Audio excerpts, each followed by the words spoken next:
کتنی عظیم ہوتی ہے. وہ جتنے پاکیزہ اور نورانی ہیں ان کی مجلس بھی اتنی ہی پاکیزہ اور نورانی ہوتی ہے. وہ جس طرح سے عالم انسانیت کی نجات کے پیغمبر ہیں اسی طرح سے ان کے لیے منعقد ہونے والی مجلس بھی اہل جہنم کو جہنم سے نجات دلانے کا باعث بنتی ہے.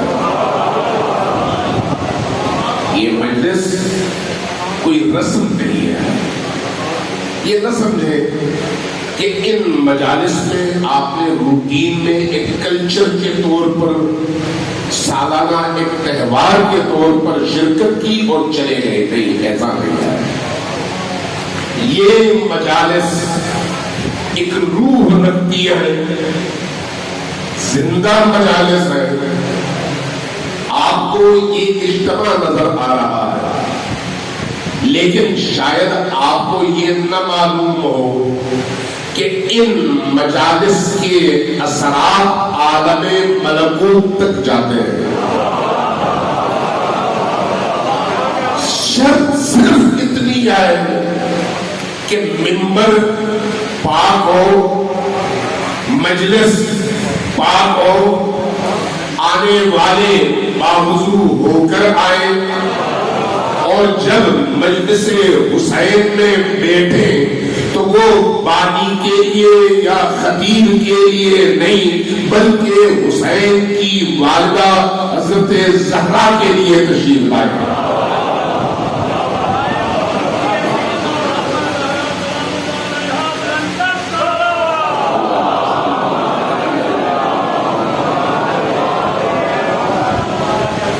اور کیجیے گا پانی پاک ہوتا ہے.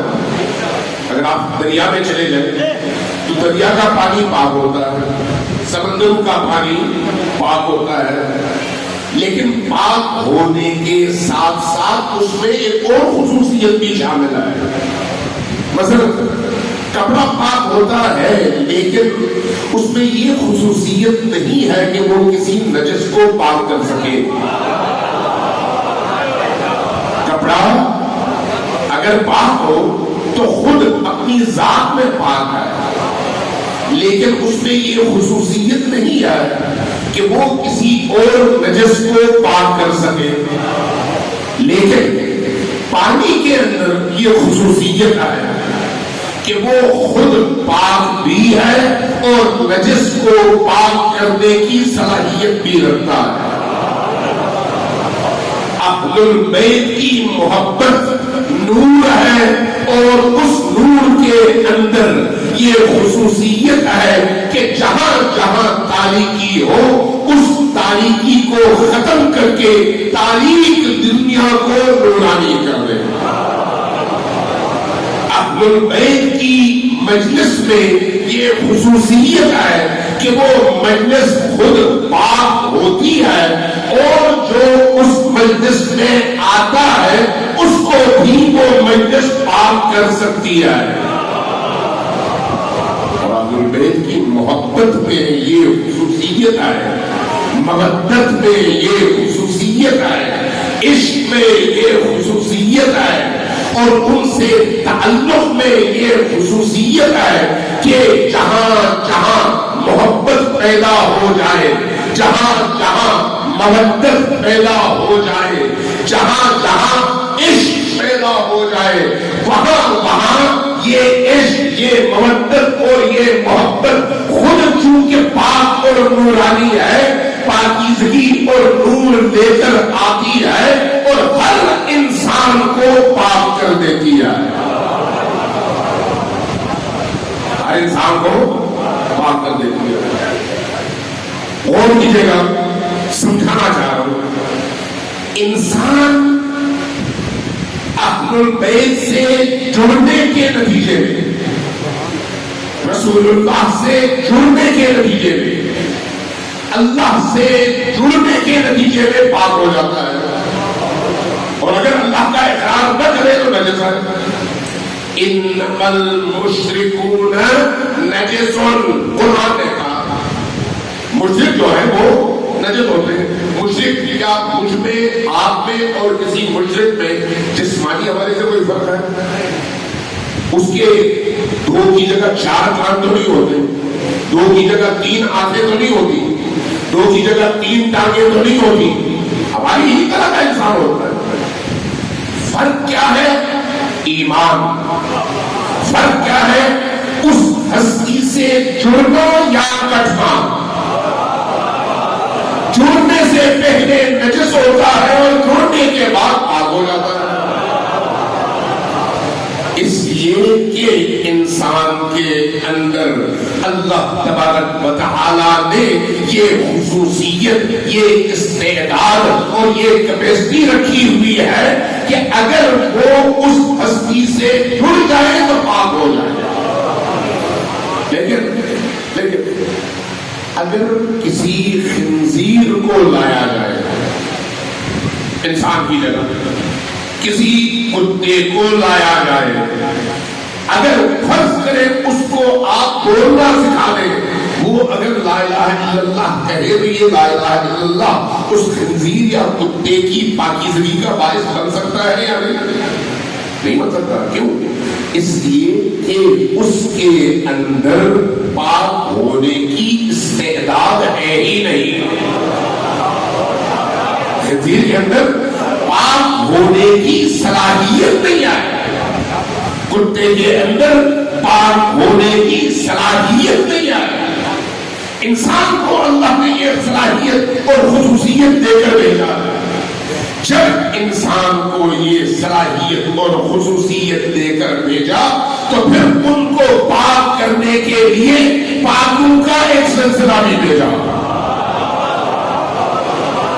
تاکہ اب ان انسانوں میں سے جن کے دلوں کے کسی ایک گوشے میں ہدایت کو قبول کرنے کا کوئی چھوٹا سا دریچہ بھی کھلا ہوا ہو تو پھر ان پاکوں کا نور اس دریچے سے اندر داخل ہو اور اس کے پورے وجود کو پاک کر دے۔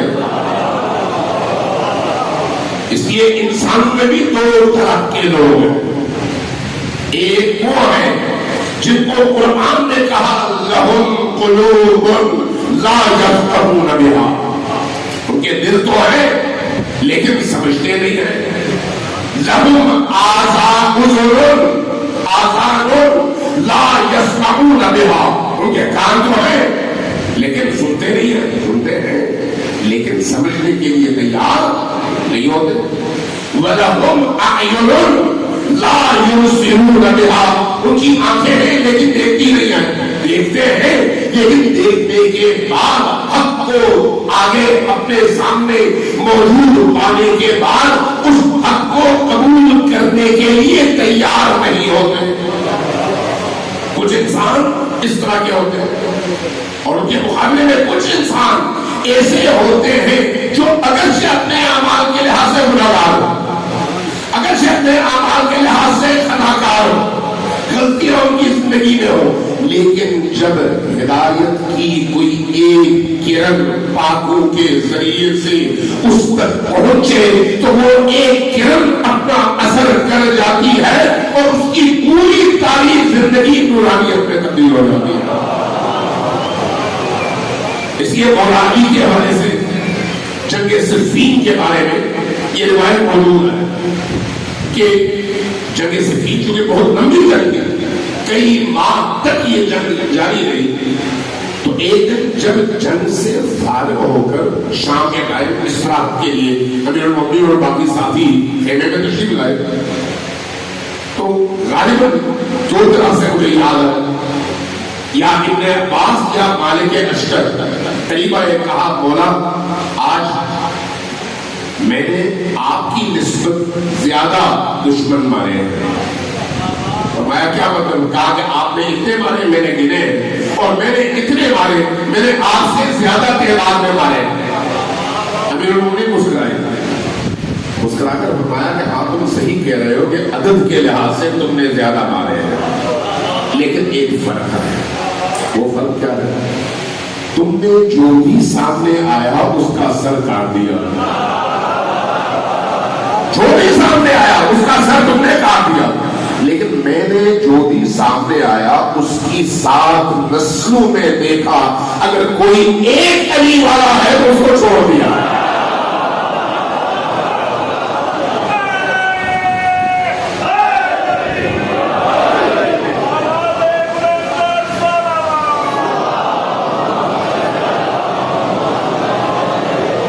اس لیے یاد رکھیے قرآن کریم نے کہا یخرج المیت من الحی ویخرج الحی من المیت، اللہ وہ ہے جو زندہ سے مردہ کو نکالتا ہے اور مردہ سے زندہ کو پیدا کرتا ہے۔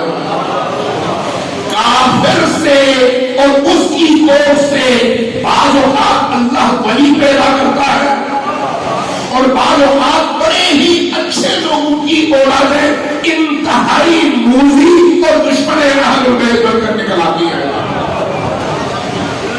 اس لیے یہ یاد رکھیے کہ ہدایت کا ایک ہی معیار ہے، ہدایت کا معیار اللہ نہیں ہے۔ آپ کو حیرت ہوگی میں نے یہ کیا بات کر دی؟ اللہ ابتدا ہے، ابتدا اللہ کو قبول کرنے کے بعد ضروری نہیں ہے کہ ہدایت آئے، رسول کو قبول کرنے کے بعد ضروری نہیں ہے کہ ہدایت آئے۔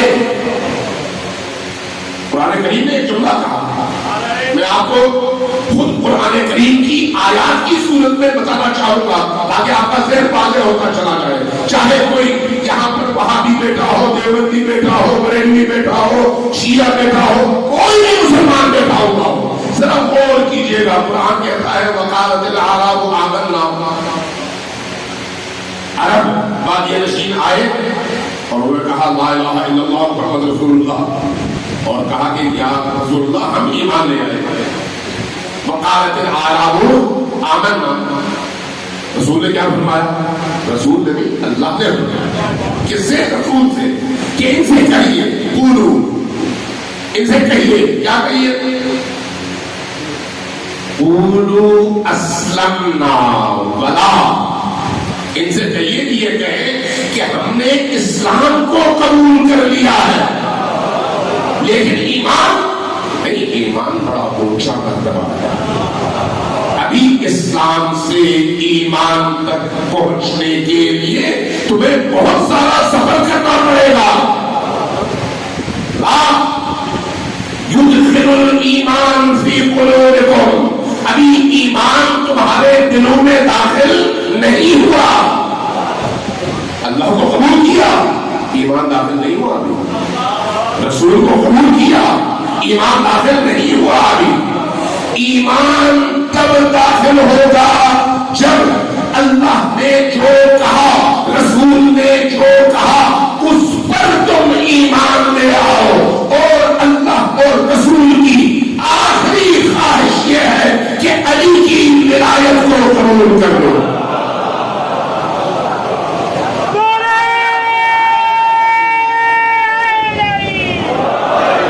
کیونکہ اللہ کی بارگاہ میں اللہ کی وحدانیت کی قبولیت پہلی سیڑھی ہے، رسول کی رسالت کی قبولیت دوسری سیڑھی ہے۔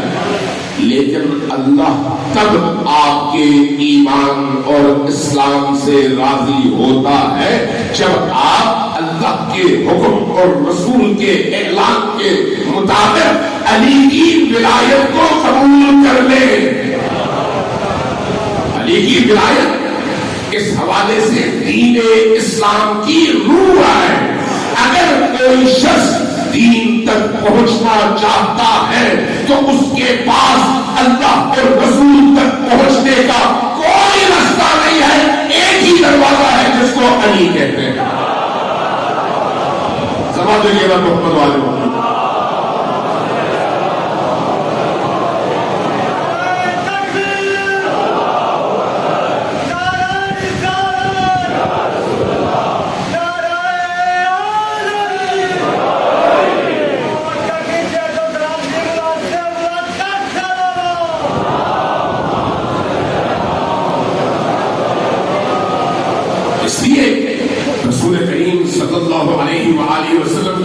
روایت الحدیث تمام مسلمانوں نے چاہے شیعہ ہو یا سنی سب نے یہ حدیث نقل کیا ہے یا علی انت و شیعتک هم الفائزون، اے علی آپ اور جنہوں نے آپ کو مانا، آپ اور جنہوں نے آپ کو مانا وہی کامیاب ہے، نہ وہ جنہوں نے آپ کو چھوڑا مجھے مانا۔ مجھے ماننے کا دروازہ آپ ہے، جب تک آپ کو کسی نے نہیں مانا مجھے بھی نہیں مانا۔ اب دیکھیے اگر کوئی شخص یہ کہے کہ میں اللہ کو تو مانتا ہوں لیکن رسول کو نہیں مانوں گا، اس کا اسلام قبول ہے؟ نہیں ہے۔ اگر کوئی اسی طرح سے جس طرح سے اللہ کو ماننے کے بعد رسول کو ماننا شرط ہے، اسی طرح سے رسول کو ماننے کے بعد رسول کے اپنے حکم کے مطابق رسول کے جانشین علی ابن ابی طالب کو ماننا بھی اسی طرح واجب ہے۔ جو نہ مانے اس نے نہ رسول کو مانا نہ رسول کے رب کو مانا۔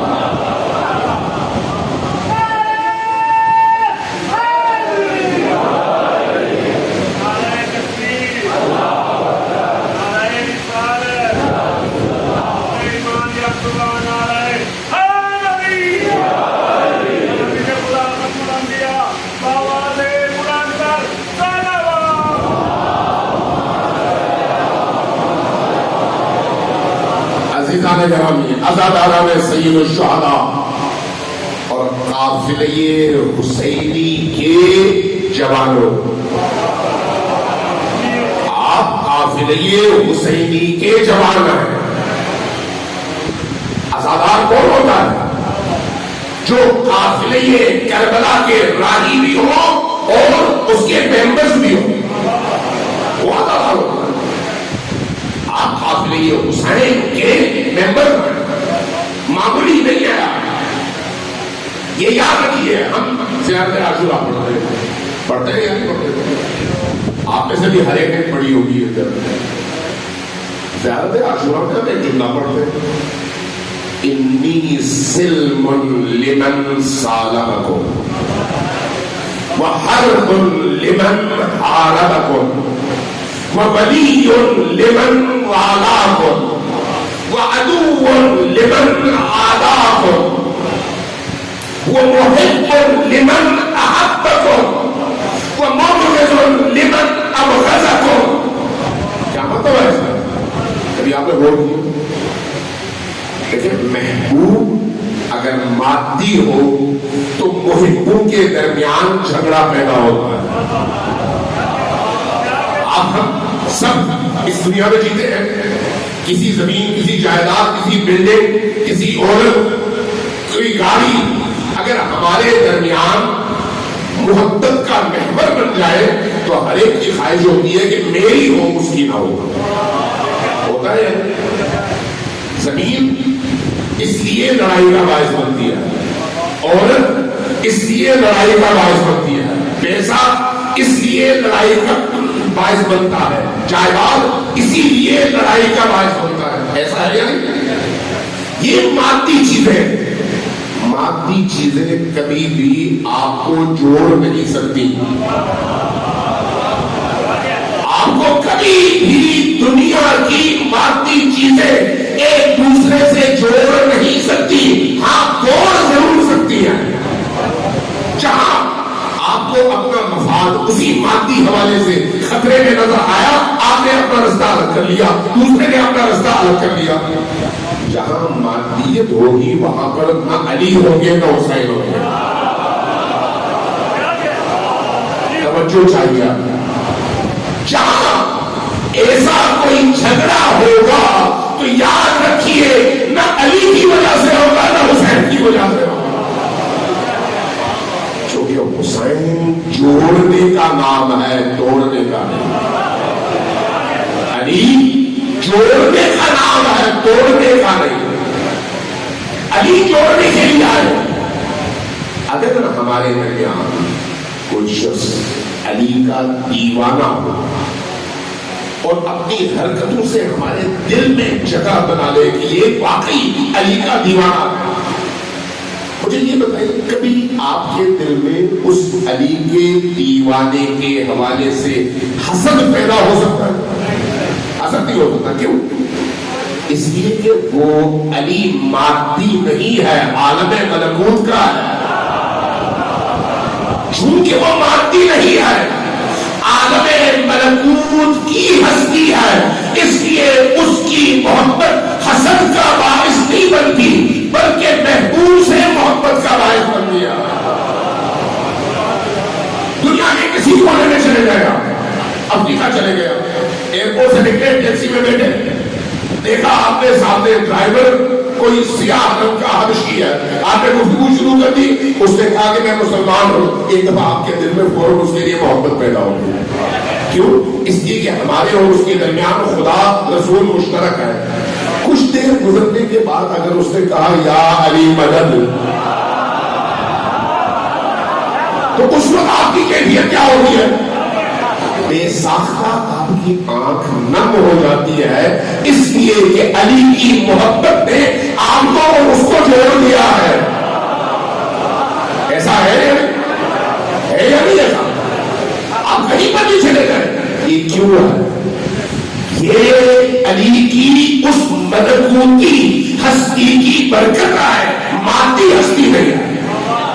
اس لیے خدا، رسول، قرآن، اہل البیت یہ انسانوں کو، البتہ یہ ذہن میں رکھیے، پاکیزہ انسانوں کو، جن کے دل پاکیزہ ہو، اندر سے نجس نہ ہو، پاکیزہ فطرت انسانوں کو جوڑنے کا جو ذریعہ ہے، اس ذریعے کو ہم اہل البیت کہتے ہیں.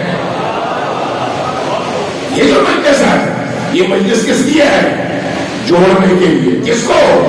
جن کے دلوں میں کربلا والوں کا عشق مشترک ہے، ان کو آپس میں جوڑنے کے لیے. الحسین یجمعنا، حسین ہمیں جوڑتے ہیں. آپ آج عراق چلے جائیے، اربعین کے ایام پچھلے سالوں میں کووڈ سے پہلے، کورونا سے پہلے آپ سالانہ ان کا ریکارڈ دیکھ لیں. 3.5 کروڑ انسان پوری دنیا سے عراق میں جمع ہو کر پیدل چلتے ہوئے مختلف شہروں سے اور خصوصاً نجف سے کربلا تک 100 کلومیٹر سڑک پر بھر کر صرف جہاں تک نظر آئے سر نظر آئے. یہ جو قافلہ چلتا ہے، یہ کوئی افریقہ سے آیا ہے، کوئی امریکہ سے آیا ہے، کوئی یورپ سے آیا ہے، کوئی عرب ممالک سے آیا ہے، کوئی ہندوستان سے آیا ہے، کوئی پاکستان سے آیا ہے، کوئی افغانستان سے چلا گیا ہے، کوئی بنگلہ دیش اور سری لنکا سے آیا ہوا ہے. دنیا کے 200 سے زیادہ ممالک سے اس ایونٹ پر، یعنی چہلم کے موقع پر کربلا میں جمع ہونے والوں کے درمیان جو چیز انہیں جوڑتی ہے وہ وہاں کا کھانا نہیں ہے، وہ وہاں کا پینا نہیں ہے، وہ وہاں کا موسم نہیں ہے، وہ حسین ابن علی کی ذات ہے.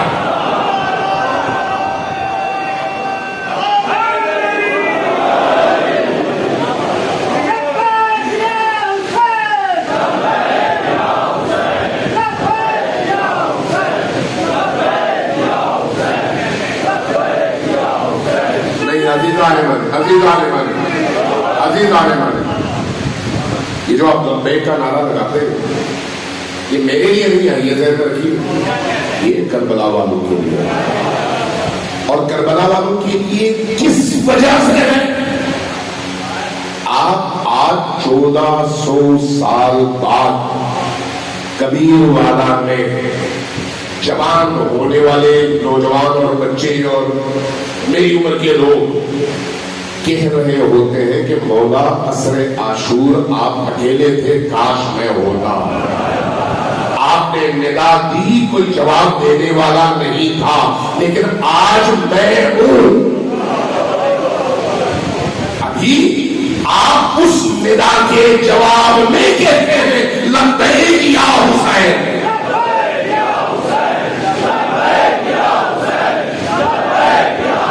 ابھی مجھے میرا دل مطمئن اس لیے نہیں ہے کہ اتنا بڑا اجتماع ہے اور اللہ نے آپ میں سے ہر ایک کو ایک نہیں 2 ہاتھ دیے ہیں اور آپ کو زبان بھی دی ہے اور جگہ بھی مقدس جگہ ہے, مجلس بھی ذکر حسین کی مجلس ہے, ممبر پاکیزہ ممبر ہے.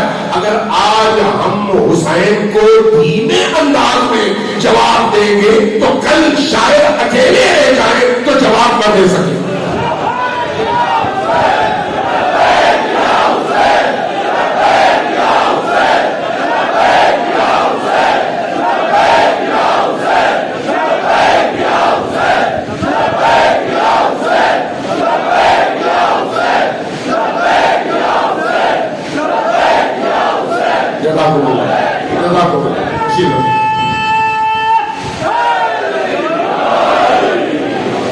سلوات بھیجے کر محمد والے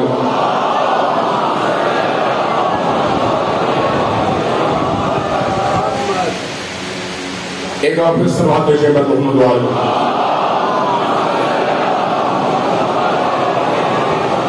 عزیزان من, یہ جو اداکاری ہے سید الشہداء ہے, میں اس کی طرف آؤں گا, تھوڑا سا فوکس کروں گا, چند باتیں عرض کروں گا, اور سے سنیے گا. عزاداری سید الشہداء عزاداروں اور حسین پر ایمان رکھنے والوں کے درمیان بائنڈنگ فورس کا نام ہے. بائنڈنگ فورس کیا ہوتی ہے؟ وہ زنجیر جس کا ہر حلقہ دوسرے سے جڑا ہوتا ہے اور جس چیز کو وہ باندھ لیتا ہے اس کو جدا نہیں ہونے دیتا. بالکل آپ ایل بھی دے گئے, ایل بھی پائپ کر دیا, جوڑ دیا. حسین ابن علی کے ذکر کی مجلس ہو, امام بارگاہ ہو, مسجد ہو, جلوس ہو, عزاداری کی کوئی اور شکل ہو, اگر یہ توڑے تو حسین کے لیے نہیں ہے. توجہ ہے میں کیا کہہ رہا ہوں؟ اگر یہ توڑے تو حسین کے لیے نہیں ہے, چھوڑے تو حسین کے لیے ہے. اپنے آپ کو توڑ کر ہم سب کو دیکھنا چاہیے کہ ہم اس کے ذریعے سے جوڑ رہے ہیں یا توڑ رہے ہیں. عزاداری ہے سید الشہداء کیوں اتنی عظیم فضیلتوں کی حامل ہے؟ کیوں؟ یہ ایسی عبادت ہے, میں اکثر یہ پڑھا کرتا ہوں, یہ حدیث سنایا کرتا ہوں کہ صرف شیعوں کے لیے نہیں بلکہ اہل سنت کے لیے بھی. حسین ابن علی پر آنسو بہانا ہر انسان کی نجات کا ذریعہ ہے. ہر انسان اگر کوئی آنسو بہا سکا تو اس کا مطلب یہ ہے کہ اس کے دل کا ایک دریچہ اہل بیت کے لیے کھل گیا ہے, اور جس کے دل کا دریچہ کھل جائے وہاں پر ہدایت داخل ہو جاتی ہے. اس لیے یہ آنسو بہانا امام احمد ابن حنبل کی روایت ہے فضائل صحابہ میں. فضائل صحابہ اردو ترجمہ آج بھی موجود ہے, کسی بھی کتاب فروش کے پاس جائیے اور فضائل صحابہ مانگیے. امام احمد ابن حنبل کون ہے؟ ہمارے اہل سنت بھائیوں کے چوتھے فقہی امام, 4 فقہی مکاتب ہیں. امام ابو حنیفہ کا مکتب, امام مالک کا, امام شافعی کا اور امام احمد ابن حنبل کا, 4 فقہی مکاتب. بڑے صغیر میں امام ابو حنیفہ کے ماننے والے زیادہ ہیں. عرب ممالک میں بالعموم حضرت امام احمد ابن حنبل کے ماننے والے زیادہ. ترکوں میں امام شافعی کے ماننے والے زیادہ. مختلف دنیا کے کونوں میں ان 4 اماموں سے کسی ایک کی پیروی کی جاتی ہے. امام ابن احمد ابن حنبل شیعہ نہیں ہے, شیعہ نہیں ہے. میں لگے ہاتھوں 2 روایتیں ان کی بیان کرتا ہوں. ایک جب ان کے بیٹے نے, یہ روایت بھی فضائل صحابہ میں موجود ہے, ان کے بیٹے نے ان سے پوچھا کہ ابا جان مجھے یہ بتائیے کہ صحابہ کرام میں درجہ بندی کے لحاظ سے پہلے درجے پر، دوسرے درجے پر، تیسرے درجے پر، چوتھے درجے پر کون ہے؟ امام احمد بن حنبل نے شروع کیا خلافت کی ترتیب کو سامنے رکھ کر، کہا کہ پہلے درجے پر حضرت ابوبکر ہیں، دوسرے حضرت عمر ہیں، تیسرے حضرت عثمان ہیں، اس کے بعد پھر آگے نکلے عشرہ مبشرہ کا نام لیا، کچھ اور صحابہ کا نام لیا، 16 صحابیوں کا نام لیا۔ جب 16 صحابیوں کا نام لیا تو بیٹے نے کہا کہ ابا جان آپ نے 16 صحابہ کی ترتیب بیان کر دی، لیکن درمیان میں کہیں پر علی کا ذکر نہیں آیا، کہیں پر علی کا ذکر نہیں آیا۔ تو انہوں نے فرمایا بیٹا تم نے مجھ سے صحابہ کا پوچھا تھا، علی صحابی نہیں، اہل البیت میں سے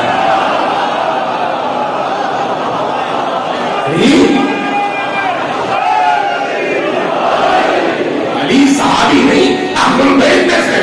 اس کے بعد ایک جملہ فرمایا، اور وہ جملہ وہ ہے جس کو شیعہ سنی دونوں کو چاہیے کہ سونے کے پانی سے لکھ کر اپنے گھروں کے دروازوں پر لگائیں۔ کیا کہا؟ فرمایا اہل البیت وہ ہیں جن کے بارے میں سن لو لا یقاس بہم احد، کائنات بھر میں کسی فرد کا مقابلہ اہل البیت کے ساتھ نہیں ہو سکتا، وہ ہے اہل البیت۔ دوسرا یہ حدیث جب امام حسین علیہ السلام کا تذکرہ ہوا تو فرمایا میں تمہیں حدیث سناتا ہوں۔ حدیث یہ ہے کہ اگر کسی مسلمان کی آنکھیں حسین کے غم میں صرف نم ہو جائیں، نم آنکھیں صرف نمناک ہو جائیں، تو یاد رکھو اس کے جہنم کی آنکھ بجھ جاتی ہے اور جنت اس پر واجب ہو جاتا ہے۔ یہ کون کہتا ہے؟ امام احمد بن حنبل۔ یہ مجالس حسین جہاں پر آپ آتے ہیں، کریا کرتے ہیں، بیٹھتے ہیں، سینہ پیٹتے ہیں، ماتم کرتے ہیں، روتے ہیں، یہ کوئی معمولی جلسہ نہیں ہے، یہ عظیم ترین عبادت ہے۔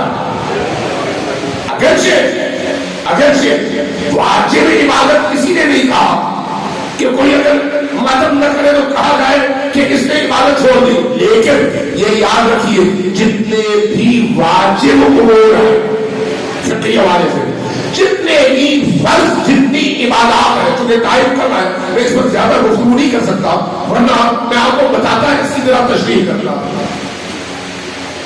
جتنے بھی فرض عبادات ہیں، مثلا فروضی فرض ہے، فروضی آغاز کہاں سے ہوتا ہے؟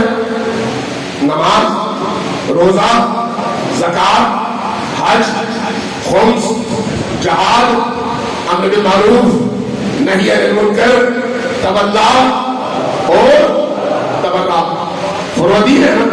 کہیں پر عزاداری کا تذکرہ ہے نہیں ہے، لیکن یہ یاد رکھیے ان 10 کی 10 عبادات کو اگر زندہ رکھنا ہو تو اس کی حیات اس عزاداری ہے سید الشہداء میں مضمن۔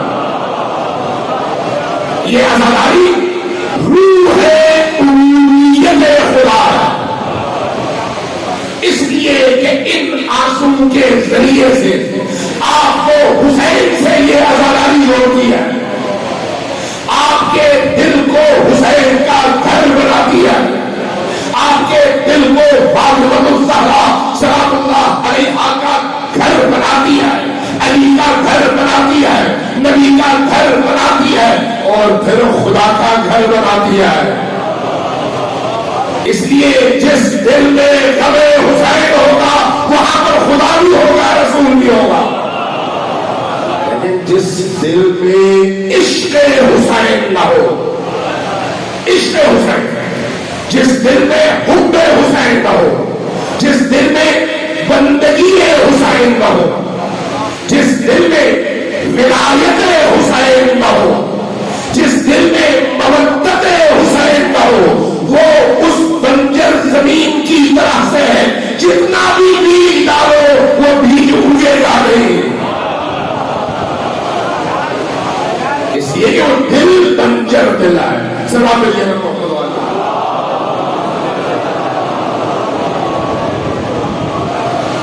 دفعہ پھر ذرا اونچی آواز سے صلوات بھیجو.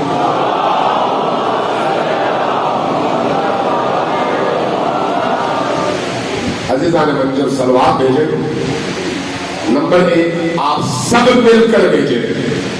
نمبر دو جب صلوات بھیجیں اور کہیں اللہم صلی علی محمد و آل محمد تو بعد کا جملہ بھولے نہیں. اس جملے کا تعلق ہمارے وقت کے امام کے ظہور سے ہے اور ہم علی کے موالی کی حیثیت سے ذمہ دار ہیں کہ اپنے وقت کے امام کو شب و روز پکارتے رہیں. اور اس لیے جب آپ کہیں اللہم صلی علی محمد و آل محمد تو ساتھ میں ضرور کہیں وَأَجِّلْ فَرَجَهُمْ. سوال دیجیے گا محمد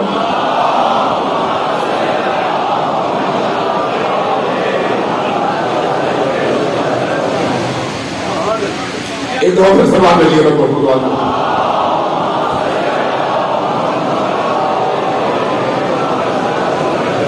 عزیزان من یہ جو عبادت ہے عزاداری ہے سید الشہداء کی، یہ وہ عبادت ہے جو انسان کو نمازی بناتی ہے.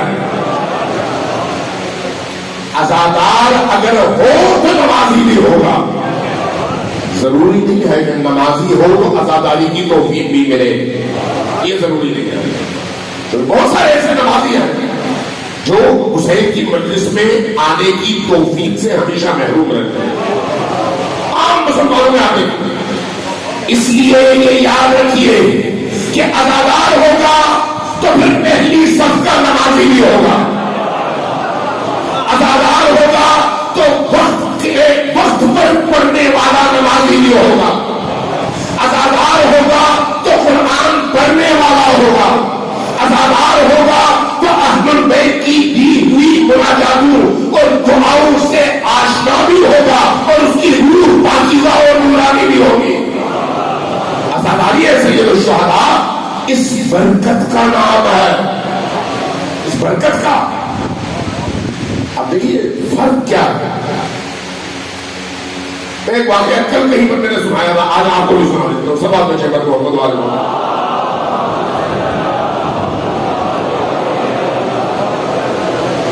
نبی کریم صلی اللہ علیہ وسلم نے دعوت دی. بہت سارے لوگ آ گئے. کھانا صرف ایک کاسے میں تھا، ایک لوگ کا، اور کھانے والے اتنے سارے. نبی کریم صلی اللہ علیہ وسلم نے اپنی انگلیاں اس میں ڈالی، ایک لقمہ اٹھایا منہ میں ڈالا اور اس کے بعد اس میں سے اپنا حصہ اٹھایا اور کہا کہ سب کے اس میں برتنوں میں ڈالنا شروع کر دو.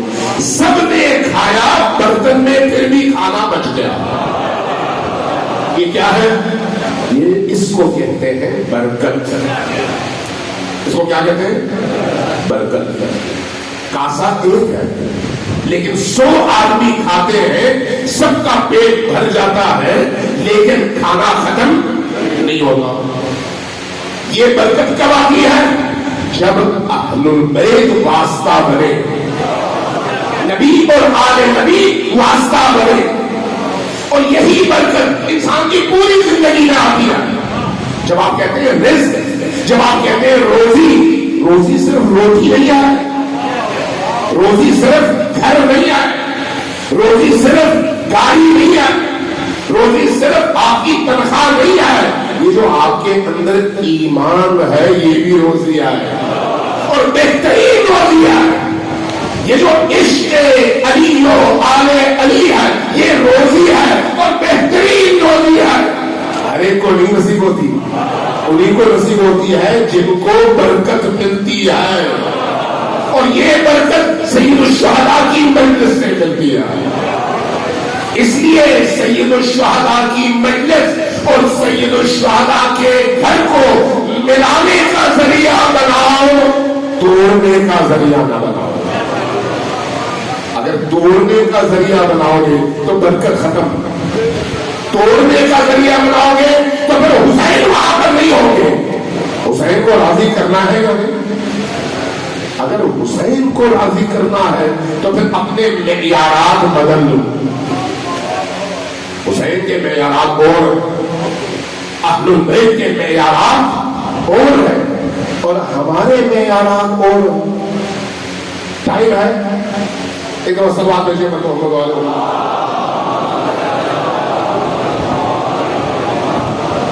ٹائم ختم ہو گیا.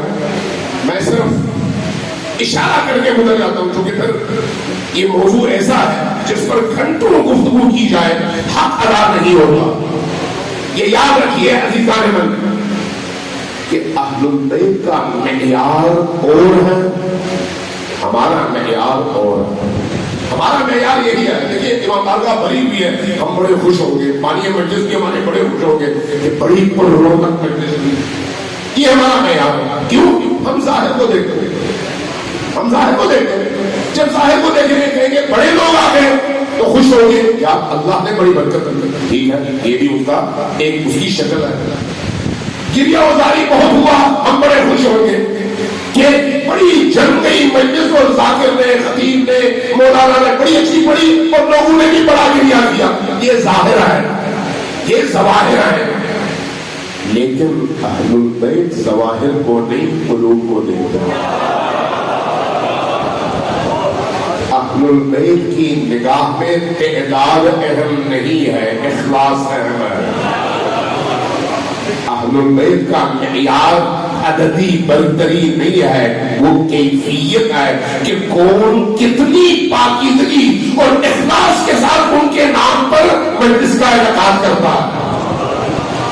اس لیے یہ یاد رکھیے کہ دین کے کام میں لڑائی کا کوئی مطلب نہیں ہے, حسین کے کام میں جھگڑے کا کوئی مطلب نہیں ہے. حسین کا کام اور حسین کے لیے کام, آپ کو توڑے تو حسینی ہے, توڑے تو یزیدی ہے. کیسے ہو سکتا ہے؟ علی والے آپس میں لڑے, ممکن ہے. میں نے اس وقت ایک جملہ کہا تھا لیکن اس کی تشریح اور اس پر بات کرنے کا موقع ہی نہیں ملا اور ٹائم ختم ہو گیا. انی سلم لمن سالمکم وحرب لمن حاربکم. میں اور آپ گواہی دیتے ہیں اور عہد کرتے ہیں, مولا, اے مولا حسین, میں اس کے ساتھ میری صلح ہے جس سے آپ کی صلح ہے, اور اس کے ساتھ میری جنگ ہے. جنگ حرب کہتے ہیں جنگ کو. کس جنگ کو؟ لفظی نہیں, کتابتی لکھ کر نہیں.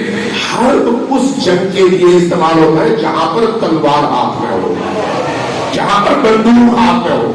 آپ گواہی دے رہے ہیں اور عہد کر رہے ہیں, انی سلم لمن سالمکم وحرب لمن حاربکم.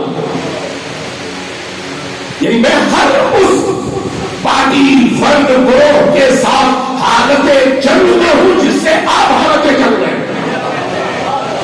محب لمن احبہ, میں اس کا محب ہوں جو آپ سے محبت کرتا. میں عہد کر رہا ہوں کس سے؟ اپنے مولا سے. مجھے یہ بتائیے عملی زندگی میں ایسا ہے یا نہیں ہے؟ اگر عملی زندگی میں حسین کو چاہنے والے کے لیے میرے دل میں محبت حسین کی وجہ سے پیدا ہوتی ہے تو میں حسینی ہوں. حسین کا ماننے والا مجھے نقصان پہنچاتا ہے, حسین کا ماننے والا ہے میرے ساتھ زیادتی کر جاتا ہے. میرا امتحان یہی سے شروع ہوتا ہے کہ میں اپنے ساتھ ہونے والی زیادتی کی وجہ سے اس کو بددعائیں دوں اور اس سے لڑوں, یا حسین کی طرف نگاہ کر کے کہوں مولا چونکہ وہ آپ کا چاہنے والا ہے اس لیے آپ کی خاطر میں معاف کر رہا ہوں. یہ میرا امتحان ہے, آپ میں سے ہر ایک کا امتحان ہے. یہ وقت آپس میں الجھنے کا نہیں ہے, یہ وقت ایک دوسرے کی توہ میں لگنے کا نہیں ہے. یہ وقت یزیدیت اور یزید وقت کے خلاف حسینیت اور حسینیوں کے کھڑے ہونے کا ہے. اور اس کا معیار یہی ہے کہ حسین کے نام پر معاف کرو, حسین کی مجلس کو آباد کرو, حسین کی محبت کو عام کرو. حسین کی محبت کو دلوں میں روشن کرنے کے لیے شب و روز محنت کرو. ایک فرد اگر ہدایت پا کر حسینی قافلے میں شامل ہو جائے آپ کی وجہ سے تو آپ کی آخرت سنور گئی. اس لیے اس چیز کا وقت ہے, اس چیز کی طرف آنے کی ضرورت ہے. یہی یہ کیفیت کب پیدا ہوتی ہے, یہ اظہار, یہ قربانی کا جذبہ کب پیدا ہوتا ہے. آپ یہاں پر باہر نکلے آپ کو کہیں پر سبیل نظر آئیں گی, کہیں پر نیاز کی دیگیں آپ کو نظر آئیں گی, کوئی بسکٹ بانٹتا ہوا نظر آئے گا, عاشور میں, 9 محرم میں, جلوسوں میں. لوگ اپنے پیسے خرچ کر کے ننگے پیر سیاہ لباس پہن کر مغموم کیفیت میں یہ سب کچھ کیوں کرتے ہیں؟ کیوں نکلتے ہیں ننگے پیر؟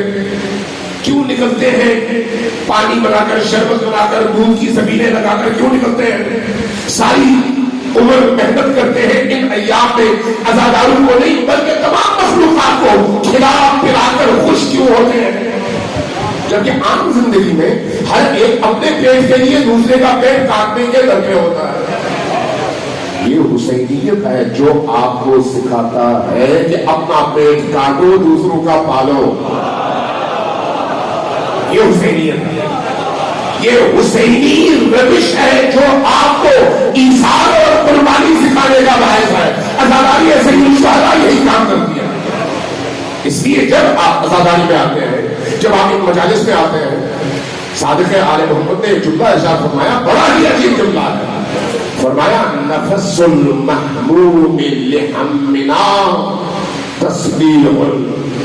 جب امام بارگاہ کے در سے, مسجد کے دروازے سے جب کوئی ہمارے غم میں شریک ہونے کے لیے داخل ہوتا ہے تو اس کے اندر غم کی وجہ سے جب وہ آ کر مجلس میں بیٹھتا ہے اور سانسیں لیتا ہے جو کہ اس کے اپنے اختیار میں نہیں آئے, فرمایا وہ جو اس کی سانسیں ہیں وہ اللہ کی بارگاہ میں تسبیح شمار ہوتی ہے. نفس المحموم لحمنا تسبیح ہوتی. اس لیے گھر سے جب آپ آئے تو وضو کر کے آئے, پاک لباس پہن کر آئے. گھر سے جب قدم باہر رکھے تو اس ارادے کے ساتھ کہ آپ عظیم ترین عبادت کے لیے جا رہے ہیں, اس عبادت کی راہ میں اگر آپ کو شہادت نصیب ہو تو اس سے بڑھ کر بڑی اور عظیم موت کوئی ہو ہی نہیں سکتی. آگے کیا فرمایا؟ فرمایا وَأَنَّهُ لَنَا عِبَادَةٌ. جب وہ شخص ہمارے غم میں یعنی اہل البیت کے غم میں, کربلا والوں کے غم میں آہ بھرتا ہے تو اس کی وہ آہ اللہ کی بارگاہ میں عبادت شمار ہوتی ہے. سانسیں تسبیح ہے اور آہ عبادت ہے. تو آپ جب آتے ہیں ان مجالس میں سید الشہداء پر, امام زین العابدین پر, کربلا کے باقی شہداء پر چند قطرے آنسو کے بہاتے ہیں. یہ آنسو کے قطرے کیا ہے؟ یہ آب زمزم کی طرح سے ہیں. آپ کی آنکھوں سے بے شک نکلتے ہیں لیکن آپ کی پوری روح کو پاکیزہ کر دیتی ہے, پوری روح کو. یہ آنسو کوئی معمولی آنسو نہیں ہے. اس لیے جب یہ آنسو نکلے, میں آپ کو آج میں بانگ کے دوہل کہہ رہا ہوں, ذرا غور سے سنیے. جب یہ آنسو نکلے تو ان آنسو کو اپنی ہتھیلی کے ساتھ اپنے چہرے پر, اپنی گردن پر, اپنے سینے پر ملیے. آپ کا سینہ, آپ کی گردن, آپ کا سر عذاب الہی سے محفوظ رہے گا. ان آنسو میں اتنی طاقت ہے, اتنی طاقت ہے. امام حسین پر آنسو, کربلا والوں پر آنسو, کوئی معمولی ہے؟ معمولی آنسو نہیں. یہ غم بہت بڑا غم ہے, بہت عظیم غم ہے. آیت اللہ عثمان حکیم نجف کے بہت بڑے مرجع تقریر تشریف فرما ہے اپنے گھر. چند بادیہ نشین عراقی دیہاتی جمع ہوئے, آ گئے ان کے پاس. پھر میں عرض کیا کہ آقا ہم نے ایک بات سنی ہے. کہا وہ کیا ہے؟ کہا ہم نے سنا ہے کہ کربلا کے واقعے کے بعد امام سجاد علیہ السلام تقریباً 40 سال زندہ رہے اور 40 سال خون کے آنسو ہوتے رہے. کیا یہ روایت سچ ہے؟ توجہ کیا یہ روایت سچ ہے؟ جیسے یہ کہا آیت اللہ عثمان حکیم خود سید تھے، اولاد علی اور زہرا میں سے تھے اور بہت بڑے مرے تقلید اور خطیب. انہوں نے گردن جھکا لی، گردن جھکائی اور بلند بلند کر رو پڑے، بلند بلند کر رو پڑے. جو ان کے اطراف میں لوگ تھے وہ سب بھی رونے لگے. جیب سے رومال نکالا، آنکھوں میں رکھا، کافی دیر تک روتے رہے. یہ جو سائل تھے یہ بھی دیکھ کیا رو پڑے. کافی دیر کے بعد جب تھوڑا سا صبر اور حوصلہ آیا، اپنی آنکھوں سے رومال نکال کر زمین پر رکھا. دیکھنے والوں نے سب نے دیکھا کہ اس رومال پر جگہ جگہ خون کے قطرے اور قطرے ہیں. جب یہ دیکھا پریشان نے کہا یہ کیا ہوا؟ کہا دیکھو میں کربلا کے 1400 سال بعد پیدا ہوا ہوں. آج 1400 سال کے بعد جب میں سوچتا ہوں کہ کربلا میں میری پھپھی زینب کا سر ننگا کر دیا گیا اور چادریں چھینی گئی تو میں آج بھی خون کے آنسو روتا ہوں. جب میں یاد کرتا ہوں کہ علی اصغر کے ننھے سے گلے پر تیرے سے شعبہ مارا گیا اور علی اصغر حسین کے ہاتھوں میں تڑپ اٹھے تو میں آج بھی خون کے آنسو روتا ہوں. سید الساجدین نے تو یہ سب کچھ اپنی آنکھوں سے دیکھا. سید الساجدین کون ہے؟ اللہ کی غیرت، غیرت اللہ. اللہ کی غیرت جب اپنی نگاہوں اور اپنی آنکھوں سے یہ سارے مظاہر دیکھے ان کا کیا حال ہونا چاہیے. اس لیے منہال کی روایت ہے، منہال امام سجاد علیہ السلام کے ساتھی صحابی ایک دن آئے مدینہ اور گھر پہ تشریف لائے، حاضر ہوئے، اجازت مانگی، آپ کو لے جایا گیا چھت پر. دیکھا سید الساجدین چھت پہ تشریف فرما ہے، سامنے ایک برتن ہے، برتن میں پانی ہے، اس پانی کو دیکھتے ہیں اور روتے چلے جاتے ہیں، روتے چلے جاتے ہیں. منہال کہتے ہیں کہ میں نے یہ منظر دیکھا، میں تڑپ اٹھا. میں نے کہا مولا اتنے سال ہو گئے ہیں کربلا کے واقعے کو، آپ اب بھی رو رہے ہیں، آپ اب بھی رو رہے ہیں اتنے سال بعد. کہا تم نے ظلم کیا، تم نے جفا کیا. مولا کیا جفا کیا؟ کہا کہ دیکھو حضرت یعقوب کا ایک بیٹا یوسف تھا، جدا ہوا تھا، زندہ تھا، مرا نہیں تھا، آنکھوں سے اوجھل تھا. اور حضرت یعقوب اللہ کے نبی تھے، اتنا روئے کہ ان کی آنکھیں سفید ہو گئی اور وہ نابینا ہو گئے. کیا تمہیں نہیں معلوم میری آنکھوں کے سامنے میرے 18 یوسف ذبح کیے گئے؟ جس کے 18 یوسف ذبح ہوئے ہوں وہ نہ روئے تو کیا کرے؟ عرض کیا مولا کیا یہ شہادت آپ کا ورثہ نہیں ہے؟ جب کہا آپ کا ورثہ نہیں ہے تڑپ اٹھے سید الساجدین، تڑپ اٹھے. کہا کہ پھر تم نے ظلم کیا. ہاں شہادت ہمارا ورثہ ہے، لیکن کیا پھپھیوں کا بازاروں میں ننگے سر پھرایا جانا بھی ہمارا ورثہ ہے؟ جب یہ کہا منہال رو پڑے. کہا کہ مولا بتائیے آپ پر سب سے زیادہ سخت موقع کب کا تھا اور کہاں کا تھا؟ فرمایا الشام، الشام، الشام. کہتے میں نے پوچھا مولا شام میں ہوا کیا تھا؟ کہا کہ میں تمہیں 2-3 چیزیں بتا دیتا ہوں، ذرا غور سے سنو.